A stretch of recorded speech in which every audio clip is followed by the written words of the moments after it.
नमस्कार दोस्तों, स्वागत है आपका आपके अपने YouTube channel learn Hindi and biology with वंश में। देखिए, नाटक सूत पुत्र हमने चारों अंक देखे हैं। अब हम देखेंगे उसके पात्र का चरित्र चित्रण। सबसे पहला पात्र है कर्ण, फिर गुरु परशुराम, माता कुंती और श्री कृष्ण हैं। वैसे तो कर्ण का चरित्र चित्रण ही पूछा जाता है, आप वही याद कर लीजिएगा। प्रश्न कैसे भी आ सकता है, जैसे यहाँ पर प्रश्न है कि नाटक सूत पुत्र के आधार पर प्रमुख पात्र यानी कि नायक कर्ण का चरित्र चित्रण लिखे, अथवा नाटक सूत पुत्र के आधार पर कर्ण का चित्रांकन कीजिए। तो किसी भी रूप में आ सकता है। अब हमें यहाँ पर कुछ हेडिंग बनानी है।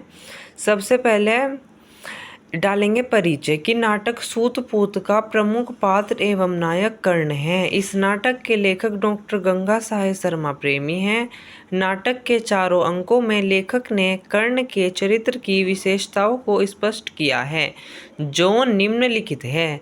विशेषता क्या है? पहला है तेजस्वी व्यक्तित्व। कर्ण का गोरा रंग, घुंघराले बाल, बलिष्ठ शरीर और दिव्य कवच कुंडल आदि सब मिलाकर कर्ण के तेजस्वी व्यक्तित्व को बनाते हैं, जिसे देखकर गुरु परशुराम ने भी कहा था कि हे कर्ण, तुम क्षत्रिय हो, निश्चिंत ही तुम्हारे माता पिता भी क्षत्रिय रहे होंगे। दूसरा है श्रेष्ठ दानवीर। यद्यपि दुर्योधन ने कर्ण को अंगदेश का राजा अपने स्वार्थ के लिए बनाया था, लेकिन कर्ण ने राजा बनते ही घोषणा की थी। क्या घोषणा थी वो? लिखेंगे ब्लैक पेन से कि सूर्य उपासना के पश्चात जो भी याचक कर्ण के सामने आएगा, वो कर्ण से अपनी इच्छा अनुसार दान पाएगा। अब है श्रेष्ठ मित्र। यद्यपि दुर्योधन ने कर्ण को अपना मित्र अपने स्वार्थ के लिए बनाया था, लेकिन कर्ण ने मृत्यु पर्यंत मित्रता का निर्वाह किया। इस युद्ध में कर्ण को पांडवों की ओर मिलाने के लिए श्री कृष्ण और माता कुंती ने भी अनेक प्रयास किए, किंतु कर्ण ने उन्हें उत्तर दिया। क्या उत्तर दिया? लिखेंगे ब्लैक पेन से कि मित्रता मेरे लिए अनमोल रत्न है, इसे कोई भी धन तोल नहीं सकता। हे केशव, एक बार तो आप पार्थ का साथ छोड़ सकते हो, लेकिन मैं कुरुपति का साथ नहीं छोड़ूंगा। अब यहाँ पे कुरुपति कौन है? कुरुपति दुर्योधन है। फिर है गुरु भक्त। कर्ण ने जिन गुरु परशुराम से धनुर्विद्या की शिक्षा ली, अपने छल के कारण उन्हीं से अभिशापित होना पड़ा, लेकिन वे अपने गुरु का सम्मान करते थे। जब द्रौपदी स्वयंवर सभा में कर्ण के गुरु के बारे में अपशब्द बोले गए, तो कर्ण ने क्रोधित होकर कहा। क्या कहा? लिखेंगे ब्लैक पेन से कि अब इस स्वयंवर सभा में मेरे गुरु के बारे में किसी ने एक शब्द भी और कहा, तो यह स्वयंवर सभा युद्ध स्थल में बदल जाएगी। अब पांचवी हेडिंग है महत्वाकांक्षी।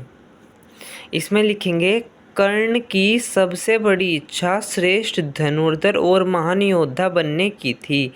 इसके लिए उसने गुरु परशुराम से धनुर्विद्या सीखी, दुर्योधन को अपना मित्र बनाया। अंत में कवच कुंडल जैसी श्रेष्ठता के चले जाने पर भी इस प्रकार का युद्ध किया कि एक बार तो कर्ण के बाण से अर्जुन का रथ पीछे हटने पर श्री कृष्ण ने प्रशंसा से कहा, हे पार्थ, तुम्हारे रथ के पहिए पर शेषनाग लिपटे हैं और ध्वजा पर वीर बजरंग बली है, तथा मैं तीनों लोकों का भार लिए बैठा हूँ। फिर भी कर्ण ने रथ पीछे कर दिया, यह प्रशंसा के योग्य है। अब है मातृभक्त।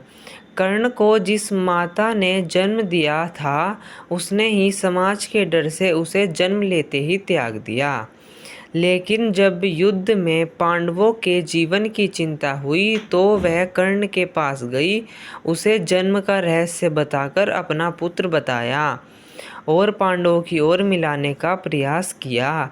यद्यपि कर्ण अपनी माता से रुष्ट था, लेकिन उसने माता को उसके पुत्रों की रक्षा का वचन दिया। अब है निष्कर्ष। देखिए, कर्ण नाटक का प्रमुख पात्र और नायक है। उसके चरित्र में इन प्रमुख विशेषताओं से अतिरिक्त निडरता, नारी का सम्मान, नैतिकता आदि के अनेक गुण विद्यमान हैं या देखने को मिलते हैं। इसके अलावा जो आता है वो आता है गुरु परशुराम का। इसमें आप ये सब हेडिंग ध्यान रख सकते हैं। तेजस्वी अनुभवी व्यक्तित्व, श्रेष्ठ धनुर्धर, स्वपोषी ब्राह्मण, पुत्र वात्सल्य, निष्पक्ष गुरु, अचूक पारखी और निष्कर्ष। माता कुंती के में आप याद रख सकते हैं श्रेष्ठ राजमाता, कुशल राजनीतिज्ञा, पुत्र वात्सल्य, वाक्पटु, सामाजिकता से विविश और निष्कर्ष। श्री कृष्ण में आप रख सकते हैं आकर्षक दिव्य व्यक्तित्व, कुशल मार्गदर्शक, वीरता के प्रशंसक, कुशल कूटनीतिज्ञ, वाक्पटु, दिव्य ज्ञानी एवं निष्कर्ष। धन्यवाद।